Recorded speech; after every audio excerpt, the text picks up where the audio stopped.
അധ്യായം 89. അൽ ഫജ്ർ. അവതരണം മക്കയിൽ. സൂക്തങ്ങൾ 30. ഒന്നാം സൂക്തത്തിലെ പ്രഭാതമെന്നർത്ഥമുള്ള ഒന്നാം പദമാണ് അധ്യായത്തിന്റെ ശീർഷകം. മക്കയിൽ വിശ്വാസികൾക്കെതിരെ കഠിന പീഡനങ്ങൾ നടന്നുകൊണ്ടിരിക്കെ അവതീർണമായി. മക്കക്കാരേക്കാൾ കരുത്തരായിരുന്ന പൂർവികരായ സത്യനിഷേധികളുടെ പരിണതിയിലേക്ക് ശ്രദ്ധ ക്ഷണിക്കുന്നു.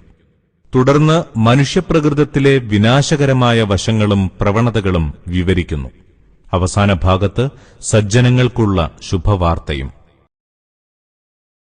ബിസ്മില്ലാഹിർ റഹ്മാനിർ റഹീം.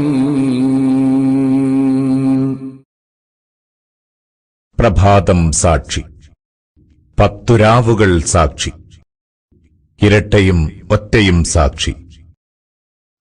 രാവ് സാക്ഷി, അത് കടന്നുപോയിക്കൊണ്ടിരിക്കെ. കാര്യമറിയുന്നവന് അവയിൽ ശപഥമുണ്ടോ? ആദ് ജനതയെ നിന്റെ നാഥൻ എന്തു ചെയ്തുവെന്ന് നീ കണ്ടില്ലേ?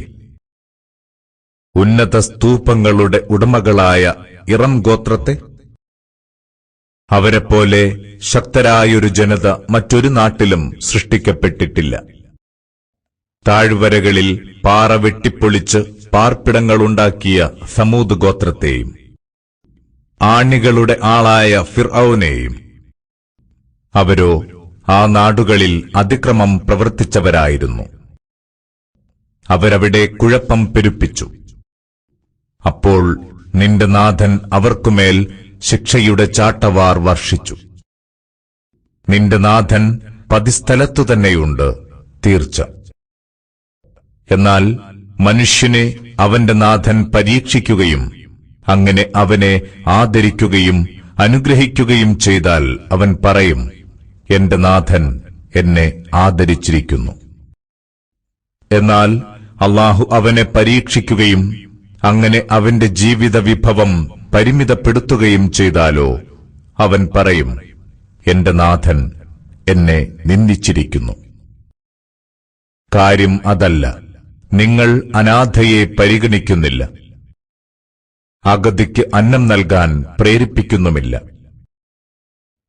പാരമ്പര്യമായി കിട്ടിയ സ്വത്ത് വാരിക്കൂട്ടി വെട്ടിവിഴുങ്ങുകയും ചെയ്യുന്നു. ധനത്തെ നിങ്ങൾ അതിരറ്റ് സ്നേഹിക്കുന്നു. അതല്ല, ഭൂമിയാകെ ഇടിച്ചു നിരപ്പാക്കുകയും. നിന്റെ നാഥനും അണിയണിയായി മലക്കുകളും വരികയും അന്ന് നരകത്തെ നിങ്ങളുടെ അടുത്തേക്ക് കൊണ്ടുവരികയും ചെയ്യുമ്പോൾ അന്ന് മനുഷ്യന് എല്ലാം ഓർമ്മ വരും. ആ സമയത്ത് ഓർമ്മ വന്നിട്ടെന്തു കാര്യം? അവൻ പറയും, അയ്യോ, എന്റെ ഈ ജീവിതത്തിനായി ഞാൻ നേരത്തെ ചെയ്തു വച്ചിരുന്നെങ്കിൽ. അന്നാളിൽ അല്ലാഹു ശിക്ഷിക്കും വിധം മറ്റാരും ശിക്ഷിക്കുകയില്ല. അവൻ പിടിച്ചുകെട്ടും പോലെ മറ്റാരും പിടിച്ചുകെട്ടുകയുമില്ല. അല്ലയോ ശാന്തി നേടിയ ആത്മാവേ, നീ നിന്റെ നാഥങ്കലേക്ക് തൃപ്തിപ്പെട്ടവനായും തൃപ്തി നേടിയവനായും തിരിച്ചു ചെല്ലുക. അങ്ങനെ എന്റെ ഉത്തമദാസന്മാരുടെ കൂട്ടത്തിൽ പ്രവേശിച്ചുകൊള്ളുക, എന്റെ സ്വർഗ്ഗത്തിൽ പ്രവേശിച്ചുകൊള്ളുക.